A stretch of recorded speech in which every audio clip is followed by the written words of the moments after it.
आदरणीय दर्शकवृन्द नमस्कार। Focus of the डेमा यहाँलाई स्वागत गर्दछु। म नारायण पौडेल। संविधान सभाको विघटनसँगै नेपालको राजनीति दुई ध्रुवमा बाँडिएको छ। एउटा ध्रुवको नेतृत्व नेपाली कांग्रेसले गरेको छ भने अर्को ध्रुवको नेतृत्व सत्तारूढ दल एकीकृत नेकपा माओवादीले गरेको छ। के नेपाल अहिले ध्रुवीकृत राजनीतिको आवश्यकतामा परेको हो या बाध्यता?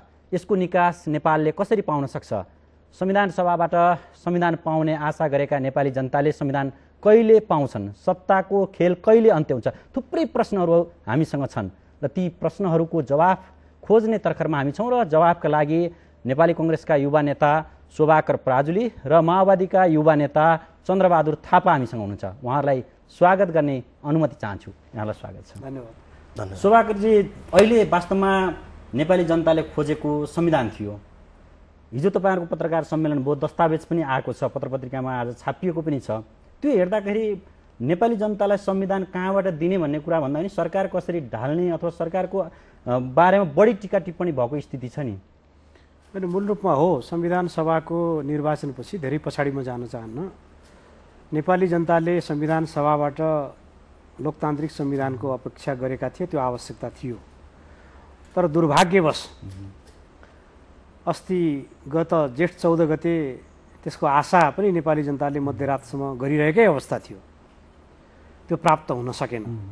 त्यो प्राप्त हुन नसक्नुको पछाडिको कारणमा एकपक्षीय ढङ्गबाट सरकारको नेतृत्व गर्ने दल अथवा सरकारले हठात सहमति बेगर एकपक्षीय ढङ्गबाट र विधान विपरीत जुन संविधान सभाको निर्वाचनको घोषणा गरेर संविधान सभाको आयोग तुहाएन मात्रै र संसद समेत भङ्ग हुन पुग्यो भनिएको छ।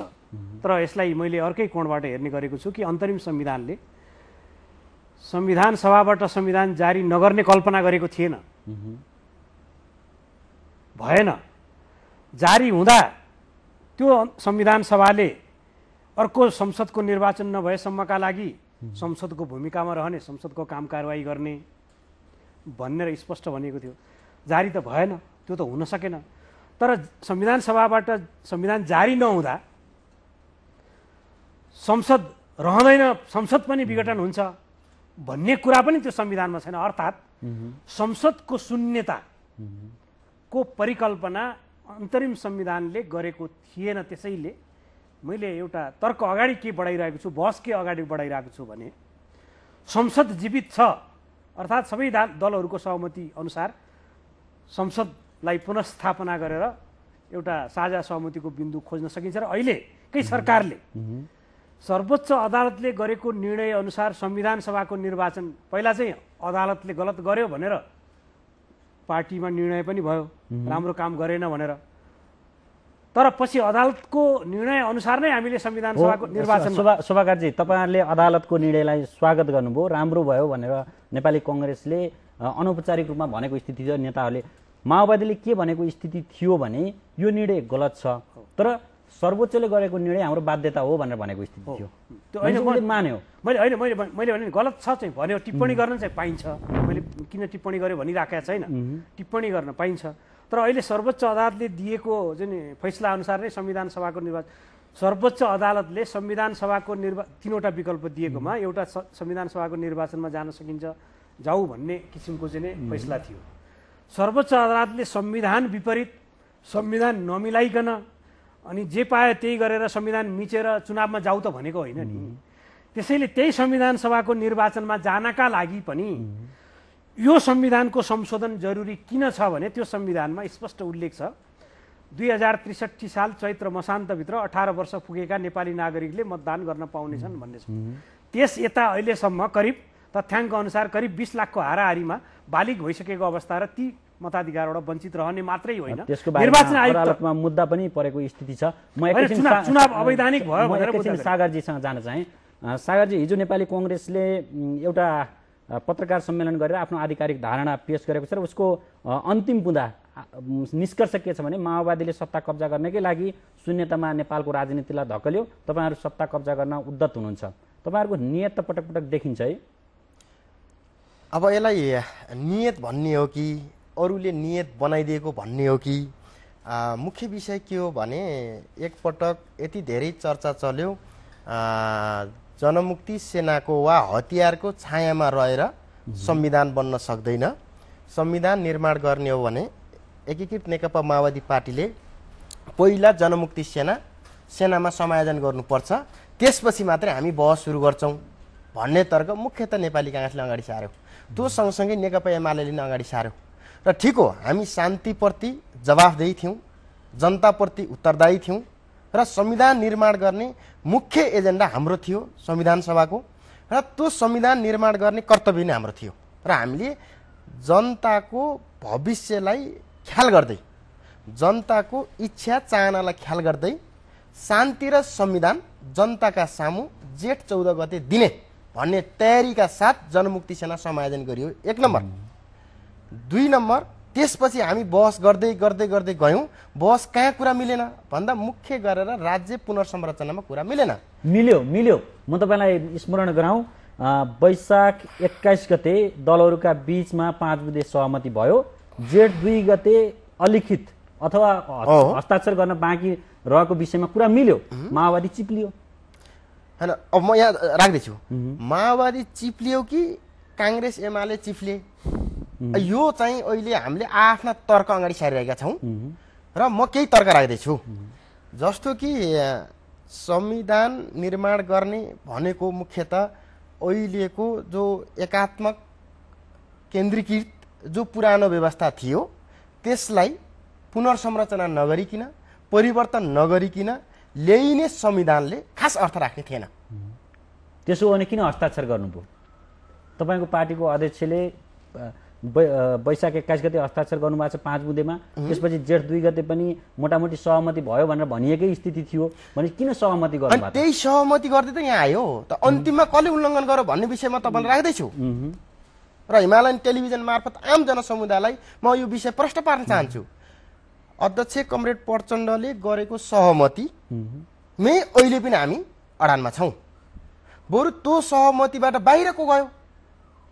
त्यो 5 बुँदे 4 बुँदे हुँदै 5 बुँदे सहमति उल्लङ्घन कसले गर्यो भन्दा त कांग्रेस र एमाले गरे। कसरी गरे भने काशी जानी कुतीको बाटो सुरु भयो। जेठ 14 गते संविधान घोषणा गर्न पर्ने छ। कांग्रेस र एमाले कहाँ गएर कुरा अड्कायो भन्दाखेरि सरकार परिवर्तन गर्न पर्छ, यो सरकार अब विघटन गरेपछि मात्रै अरु कुरा सुरु हुन्छ भन्नेमा आयो। एउटा राज्य पुनर्संरचनाको विषयमा 10, 11, 14 मुख्य बहस यहाँ केन्द्रित थियो। यहाँ बहस केन्द्रित हुँदाखेरि माओवादी पार्टीले राखेको प्रस्ताव के हो भन्दाखेरि जातीय पहिचान नछुटाउँ।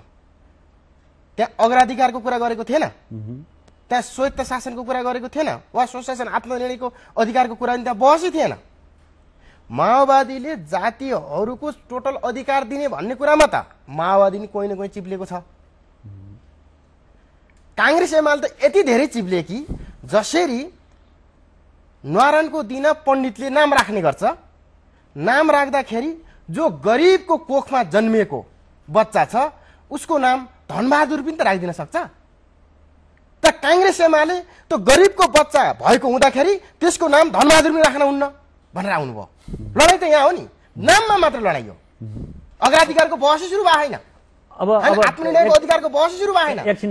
म अझै यसमा क्लियर गर्छु, माओवादीले मात्रै भनेको कुरा के हो भन्नुहुन्छ भने जस्तो यो चाहिँ नेवा बागमती बहुजातीय प्रदेश, नेवा भनेको यहाँको चाहिँ आदिवासी जनजाति उद्गम स्थल नेवाको, त्यसपछि बागमती भौगोलिक हिसाबले, बहुजातीय भनेको अरू जाति पनि छन्।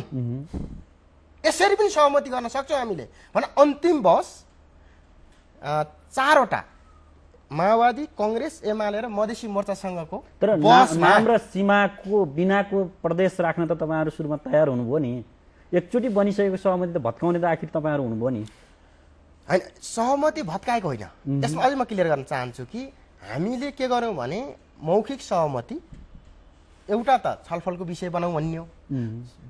छलफलको विषय बनाउँदाखेरि नाम बेगरको पहिचान बेगरको कुनै न कुनै हिसाबले संघीयतामा यो संविधान सभाबाट आएन भने रूपान्तरित व्यवस्थापिका संसदले झन् केही गर्न सक्दैन। त्यो हामीलाई मान्ने हुन्न भनेर विभिन्न प्रकारका जाति जनजातिहरूका आन्दोलनहरू हामी सबैले देख्यौँ।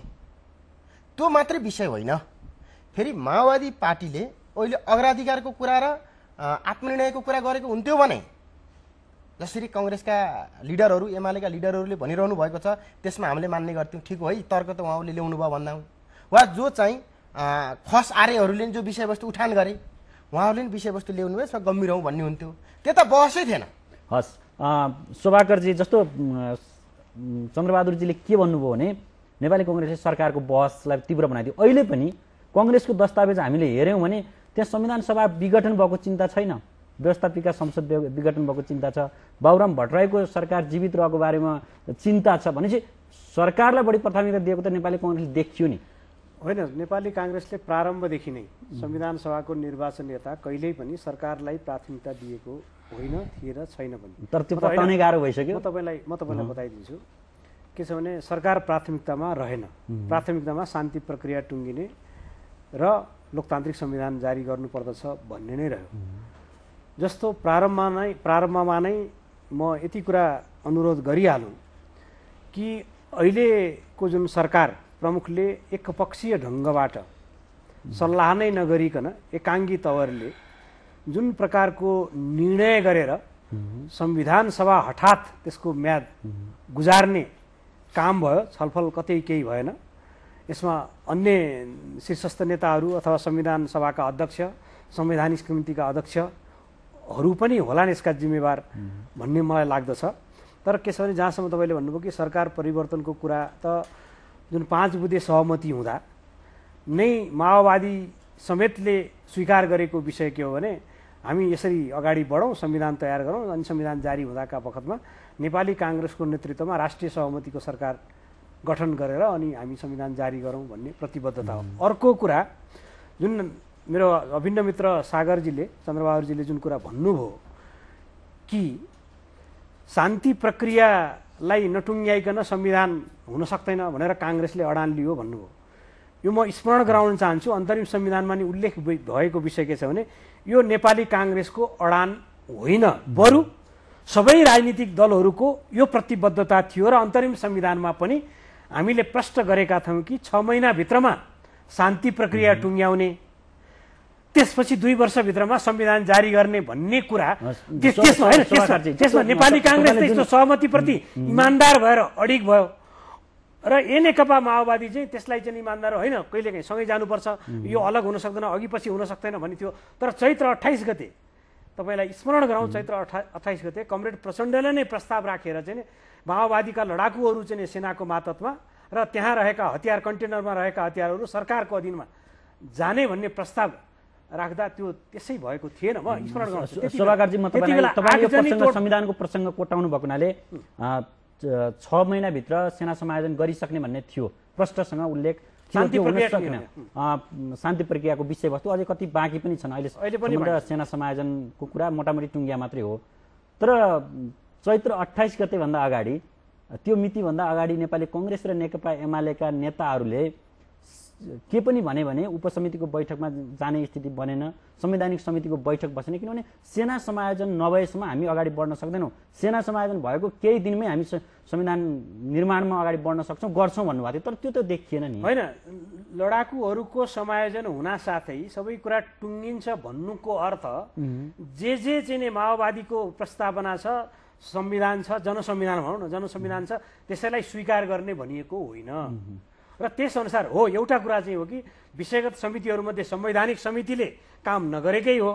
दुर्भाग्यवश अथवा सौभाग्यवश त्यसमा सबै राजनीतिक दलका शीर्षस्थ नेताहरू नै हुनुहुन्छ। त्यो समितिले विवाद समाधान उपसमिति भनेर केही सीमित नेताहरूको चाहिँ उसमा बनाइदियो, त्यसको संयोजक पनि कमरेड पुष्पकमल दाहाल अर्थात् प्रचण्डजी नै रहनुभयो।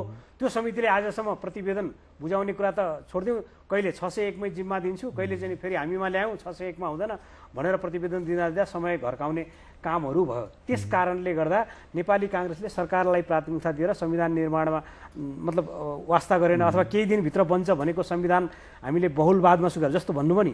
अहिले सागरजीले राम्रो कुरा भन्नुभयो। के भन्नुभयो भने नेवा बागमती बहुजातीय भन्ने कुरा त छँदै थियो नि भन्नुभयो। म स्मरण गराउँ, केही व्यक्तिहरू एउटा जातीय नाउँमा प्रचण्डजीलाई भेट्न जाँदा एउटा देशको प्रधानमन्त्री भइसकेको व्यक्ति र सबैभन्दा ठुलो राजनीतिक दलको अध्यक्ष र त्यही राजनीतिक दलको नेतृत्वमा सरकार बनिरहेको व्यक्तिले ती व्यक्तिहरूलाई उहाँले भनिदिनु भयो, मैले त लडेकी थिएँ, मेरो मनको कुरा दिलको कुरा तपाईँहरूले भन्नुभयो, म त एकल जातीय पहिचान सहितको राज्य पुनर्संरचनामा म लडिरहेकै छु, मैले टेबलमा लड्न सकिनँ, त्यस कारणले तपाईँहरू गएर प्रतिकार गर्नुहोस् अर्थात् मर्न र मार्न जानुहोस् भन्ने किसिमको जुन चाहिँ अभिव्यक्ति दिएर चाहिँ उक्साउनु भयो। त्यसले के भने एउटा खतरनाक चाहिँ किसिमको प्रवृत्तिहरू जुन देखा पर्यो, जसले चाहिँ एउटा जातीय द्वन्द्व जुन जातीय साम्प्रदायिक सद्भाव सहित बसेको सदियौँदेखिको नेपाली जुन संस्कृति समाज छ त्यसलाई चाहिँ हामीले भनेका थियौँ बहुजातीयमा जाउँ भन्दा होइन, एकल जातीय बेगर त हुँदैन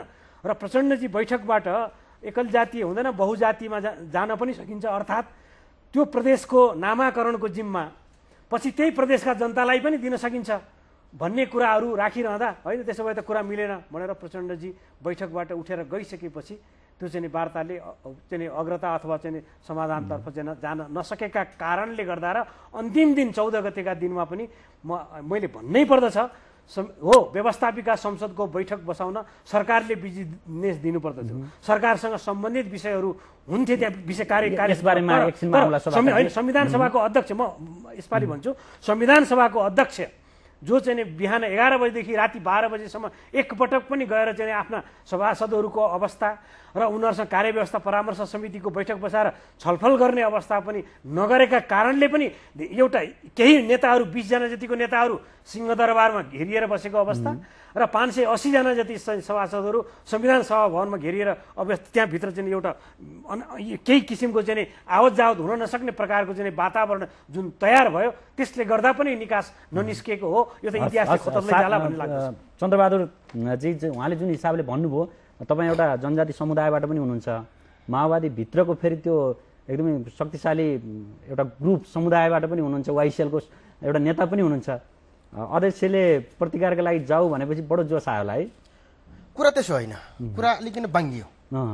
पहिलो कुरा के हो भने पार्टी अध्यक्ष कमरेडले प्रतिकार गर, काटमार गर, हतियार ल्याएर उठ भनेको मैले सुनिनँ। कसले सुन्यो? त्यो सुन्नेले फेरि हामीले चाहिँ क्लिप हेर्न सक्छौँ होइन। उहाँले भनेको मात्रै कुरा के हो भने जो 100औं वर्षदेखि जनजाति आदिवासीहरू जो उत्पीडनमा हुनुहुन्छ त्यही उत्पीडनको विरोध गर्दै तपाईँहरूलाई मुक्त गराउने उद्देश्यका साथ हामीले जनयुद्ध लडेका हौँ र अब बन्ने नयाँ संविधानले पनि त्यो उत्पीडनमा परेको जाति वर्ग लिङ्गलाई मुक्ति गराउन सकेन भने अब हजारौं वर्ष झन् उत्पीडनमा पर्न सकिन्छ। त्यसकारण तपाईहरुले पनि आफ्नो मुक्तिका निम्ति सडकमा आफ्ना आवाजहरू घन्काउनुस्। यो पक्कै भनेको, त्यो भन्नु त जायज छ, त्यो ठीक छ, यसमा मेरो कुनै कमेन्ट छैन। तर अर्को कुरा के हो भन्नुहुन्छ भने जो सभागारजीले भन्नुभयो लोकतान्त्रिक विधि माओवादीले अपनाएन होइन, कांग्रेसको नाम मार्फत गर्ने हो भने जे पनि लोकतान्त्रिक हुने, माओवादीले भनेपछि जे पनि अलोकतान्त्रिक हुने, यो प्रक्रिया ठीक छैन, यो व्याख्या र परिभाषा ठीक छैन। जस्तो कि माओवादी पार्टीले भन्यो के हो भने कि सहमति गरौँ कि प्रक्रियामा जाउँ, भोटिङ गरौँ, भोटिङ गरेर जसको पक्षमा जुन मतको पक्षमा बहुमत हुन्छ वा दुई तिहाई हुन्छ, दुई तिहाई नहुने बेलासम्म पटक पटक चाहिँ भोटिङ गराउने राइट हामीसँग छ संविधान सभा हलभित्र, त्यहाँ जाउँ भन्दा किन कांग्रेस एमाले मानेनन् र किन कांग्रेस एमाले नमानेको कारण आज एमाले भित्र पार्टी फुट्दैछ यही केसले, आज कांग्रेस भित्र हंगामा छ यही केसले। एकछिन हामीले टेलिभिजन माओवादी भित्र भएको यो केस होइन, माओवादी भित्र भएको त अर्को केस हो। माओवादी पार्टी भित्र त उहाँले भने जस्तै अब बन्दुकले नै घोस्न पर्छ, फेरि युद्ध गर्न पर्छ, फेरि लड्न पर्छ, यो कार्यदिशा बेठिक भयो, संविधान सभामा आउनु नै दक्षिणपन्थी लाइन हो भन्ने अर्को कार्यदिशा कुरा हो। यो संविधान सभाबाट आउने नयाँ संविधानको विषयमा बहस होइन हाम्रो। तर अहिले काङ्ग्रेस र एमाले भित्र नयाँ बस के सुरु भयो भन्दा अधिकारको त कुरा छोड्दिउँ काङ्ग्रेस एमाले त जातीय नाम मात्रै पहिचान पनि नदिने भएपछि यस्तो पार्टीमा किन बस्ने भनेर बहस चलिरहेको छ ठुलो विवाद छ त्यति मात्रै होइन 11:30 बजेसम्म काङ्ग्रेस र एमालेका जनजाति नेताहरू सभासदहरू त्यही संविधान सभामा हलमा हुनुहुन्छ उहाँले के भन्नुहुन्छ भने काङ्ग्रेस र एमाले त अब हाम्रो मुक्ति गर्दैन बुझ्यो कुरा हाम्रो पक्षमा एउटा कुनै बिन्दु पनि पार्दैन गरेछ भने यही माओवादी पार्टीले केही कमरेड प्रचण्डले यो अहिलेसम्म सयौं वर्षसम्म हामी जो हेपिएका थियौं थिचेका थियौं हाम्रो जातीय पहिचान भाषिक पहिचान धार्मिक पहिचान सांस्कृतिक पहिचान सब नष्ट भएको थियो यसको पक्षमा गरेछ भने यही माओवादीले हो प्रचण्डले हो नगरे अरूको त आश छैन हजुर के गर्ने त्यही तपाईको आशमा हामी बसेका छौं भनेर त काङ्ग्रेसका सभासदहरूले हामीसित भन्नुभएको छ यो स्थिति हामीले बुझेका छौं तपाईले जुन हिसाबले कुरा गर्नुभयो नेपाली कांग्रेस र नेकपा एमाले माथि केही समय यता एउटा चर्को आरोप लाग्ने गरेको छ त्यो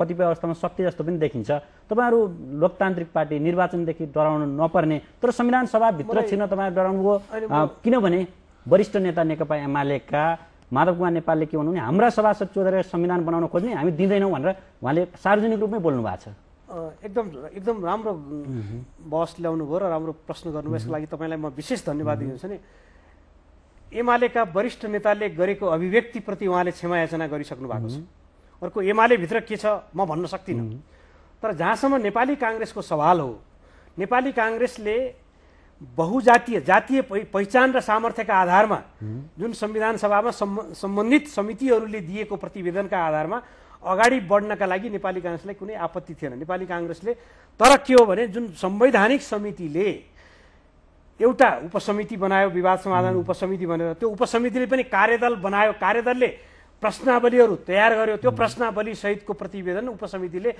14 गतेसम्म आज पर्यन्त 14 गते त बित्यो 14 गतेसम्म नै भन्नुपर्दछ आज पर्यन्त संवैधानिक समितिमा नबुझाएका कारणले त्यो कुरा संविधान सभाको कार्यसूचीभित्र आउन प्राविधिक रूपमा कानुनी रूपमा अप्ठ्यारो पर्यो त्यो अप्ठ्यारो पर्नुको पछाडिको कारण के हो भन्दा विवाद समाधान समितिको संयोजकको पुष्पकमल दाहाल प्रचण्ड हुनुहुन्छ उहाँकै समितिले काम गरेन त्यसकारणले प्रक्रिया अब हामीले प्रक्रिया पनि संविधान संशोधन गर्यौं भने धारा 70 संशोधन गरेर पनि अब धारामा हामीले मतदान गर्ने जुन प्रक्रिया थियो त्यसलाई धारा 70 पनि संशोधन गरेर एकै दिनमा एकमुष्ट पनि गर्न सकिने प्रकारले संविधान संशोधन पनि हामीले गर्यौं सदासदाका साथ त्यो त सबै मिलेर गरेको सबै नै यसको जसका सहभागी हुनुहुन्छ तर जुन मतदानमा जाने कुरामा उहाँले भन्नुभयो प्रक्रियागत रूपमा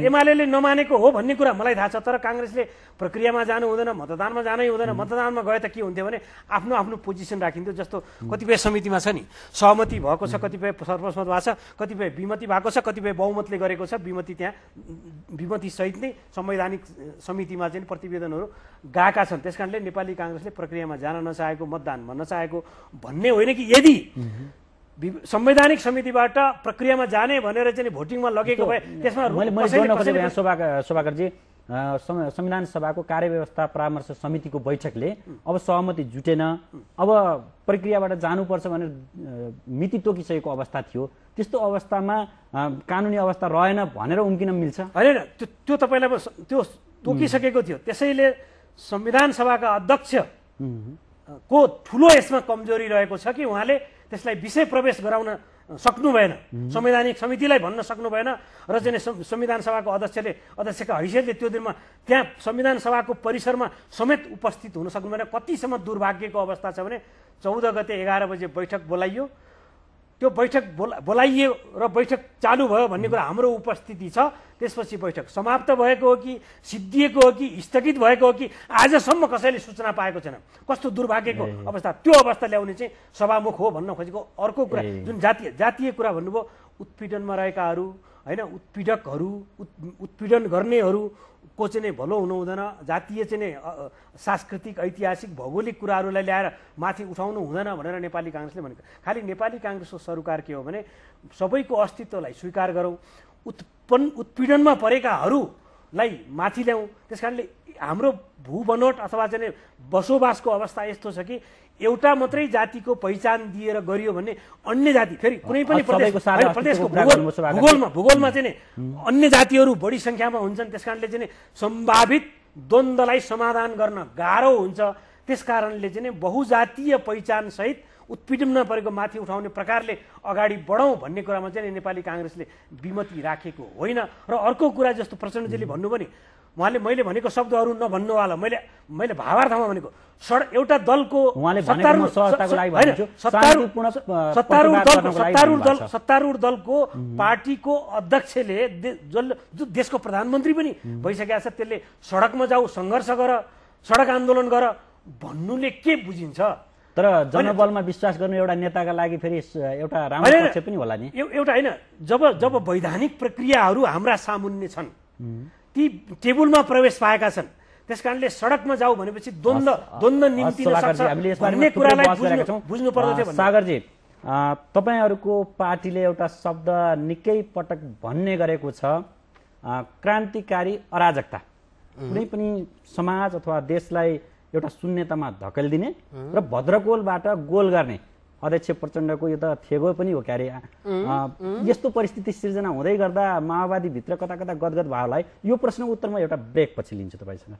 आदरणीय दर्शकवृन्द, हामी फोकस अफ द डेमा छौँ र आजको फोकस अफ द डेको बसाइमा हामी नेपालको राजनीति, विघटित संविधान सभा र त्यसले निम्ताएको नियतिका बारेमा कुराकानी गरिरहेका छौँ र कुराकानी निरन्तर जारी रहनेछ, तर एकैछिनको विश्रामपछि।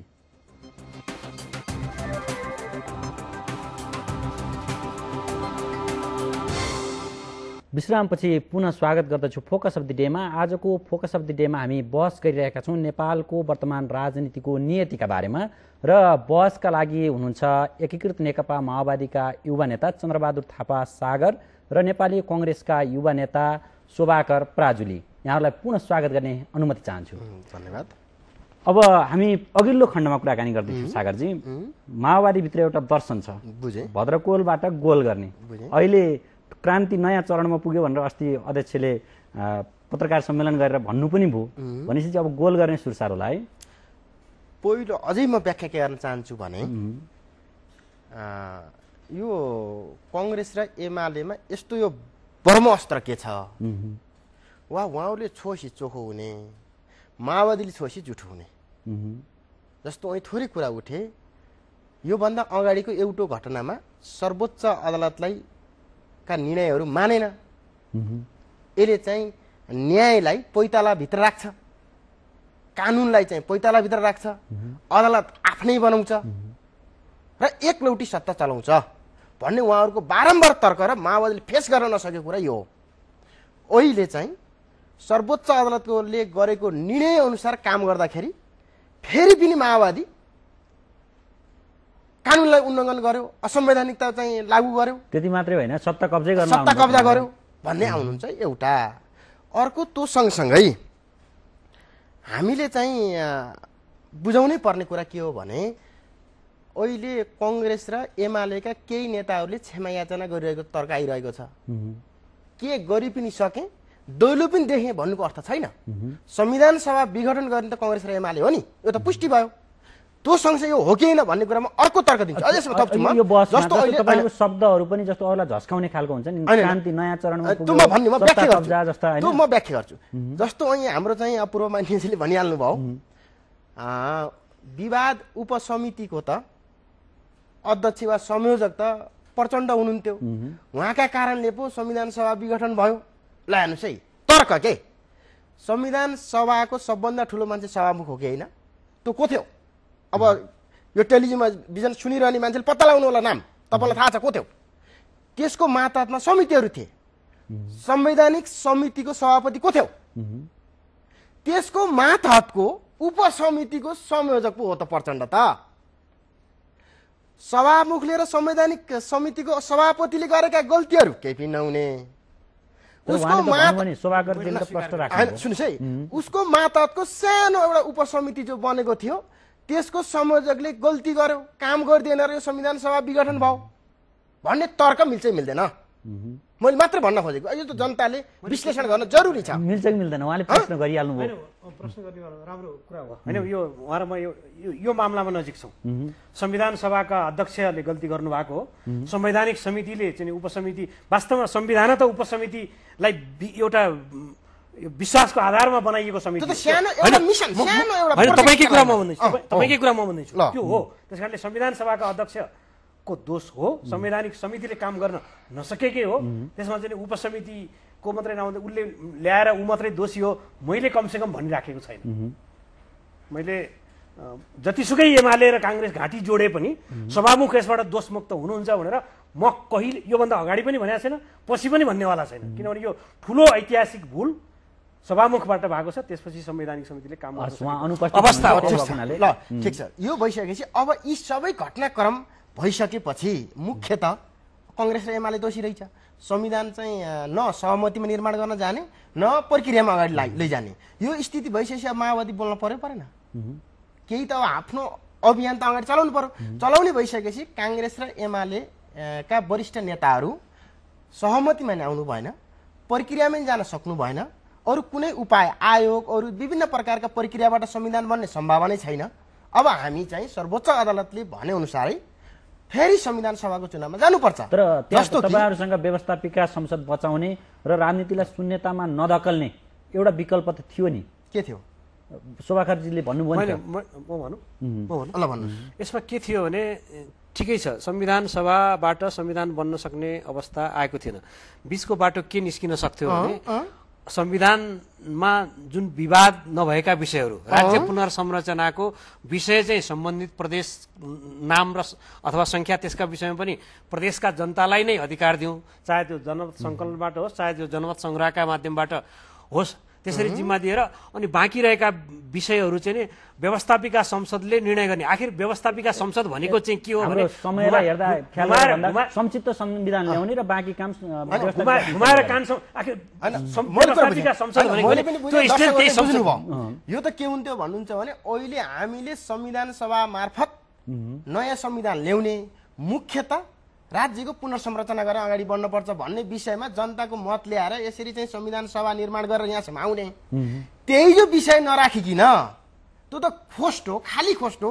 उही तितो सत्यले जो जिरे खुर्सानी यिनीहरूले देखाउँछन् नि नाटक, त्यस्तै संविधान दिन त के हाम्रो अस्तित्वमा अर्थ र? अब त्यो गर्नलाई त हामी प्रक्रियामा जानै पर्छ। उहाँले लाक्षणिक रूपमा के भन्नुभयो भने संविधान सभाको 4 वर्ष पुग्दा चाहिँ त्यो पुरानो जनादेश भयो, त्यसले गर्ने काम व्यवस्थापिकले गर्दा ताजा जनादेश हुन्छ भन्ने प्रश्न गर्नुभयो नि। होइन, के छ भने मैले भन्नु खोजेको के छ भने हो, राज्य पुनर्संरचना सहित संहिता सहितको प्रत्याभूति सहितको संविधान जारी गर्ने, बाँकी रहेका केही मिलाउनु पर्ने कुरा चाहिँ मैले भन्दै थिएँ। संसदले मिलाउने भनेको के हो भने घुमाएर कान समातेको हो क्या। अन्ततः त्यसको स्ट्रेन्थ जो संविधान सभामा छन् शक्ति तिनै संसदमा रहने हो। घुमाएर कान समात्नुको साटो सिधै संविधान सभा जोगाउने उपाय पनि त थियो नि।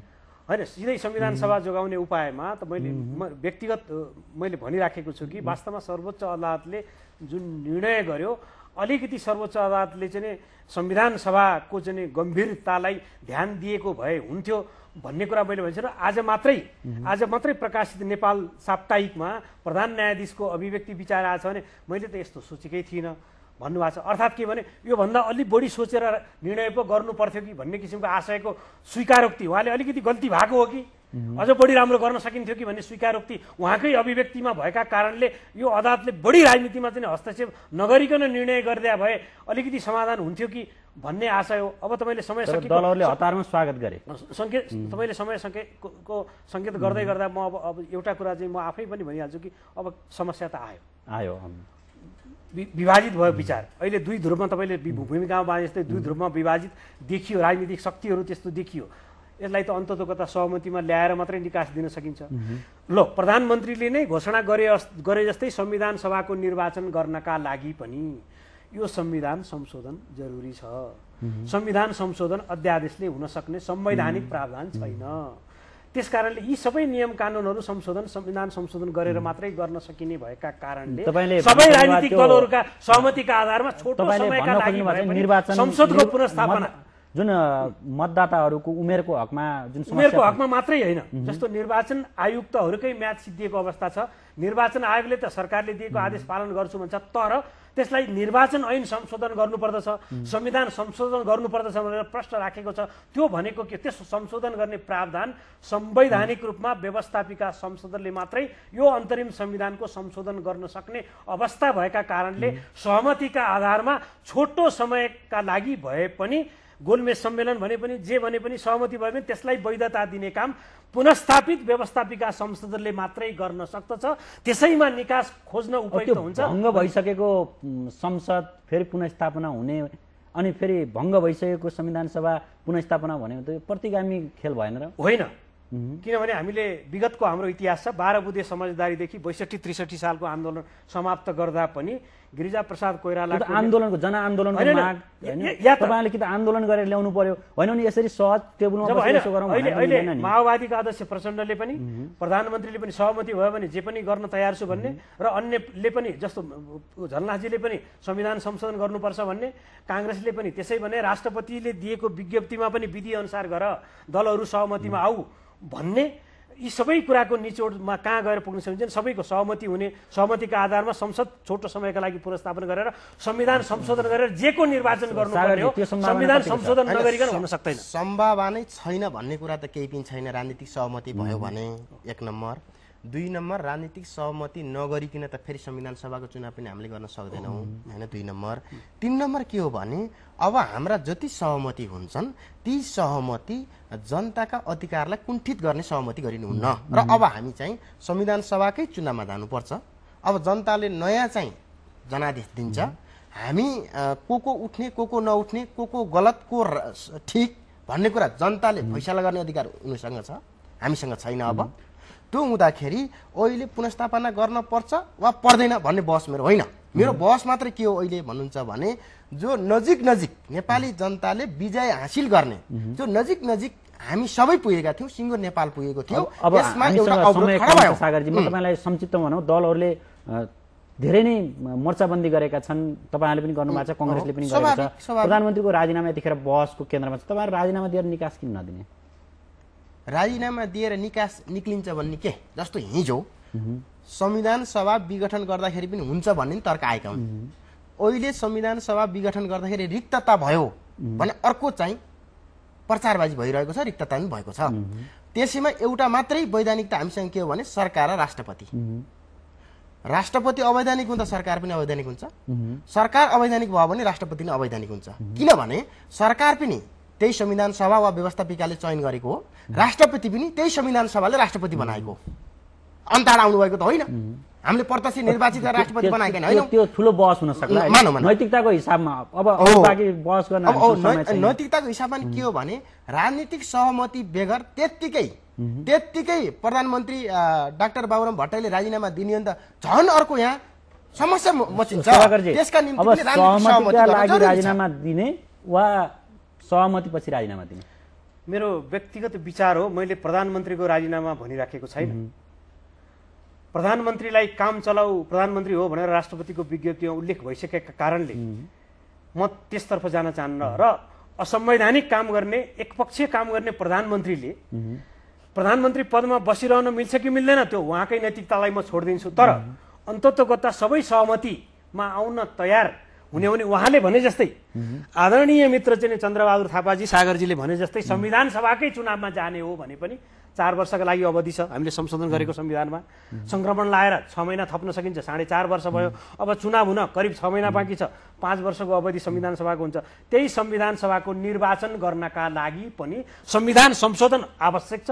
त्यो संविधान संशोधन त्यो पुनर्स्थापित संसदले मात्रै गर्न सक्दछ। विधि मिचेर जाने हो भने त भन्न सक्दिन। वैधानिक रूपमा आउने त्यो अभियानमा हुनुहुन्छ, तपाईँको इच्छा आकांक्षा पुनर्स्थापना गर्ने त्यो आकाशको फल आँखातरी मर्न नहोस्, शुभकामना। हामी समयको अभावमा छौँ। इच्छा र आकांक्षा होइन, वैधानिक बाटोबाट जाने सबैभन्दा उत्तम विकल्प त्यही हो। अन्ततोगत्ता त्यसैका लागि सबै सहमत हुनुपर्छ भन्ने नै मलाई लाग्दछ। हस्, समय दिनुभयो, धन्यवाद। आदरणीय दर्शकवृन्द, हामी थियौँ फोकस अफ द डेमा र आजको फोकस अफ द डेमा नेपालको वर्तमान राजनीति र शून्यताका बारेमा कुराकानी गऱ्यौँ। हामीलाई साथ दिनुभयो, धन्यवाद। नमस्ते, बिदा पाऊँ।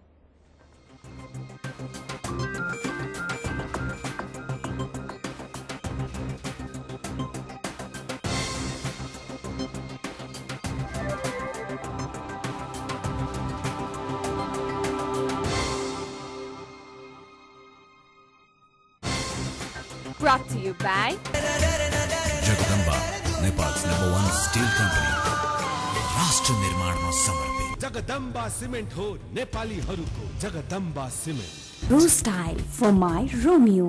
ब्रिज सिमेन्ट, सलिड सिमेन्टले बन्छ सलिड घर।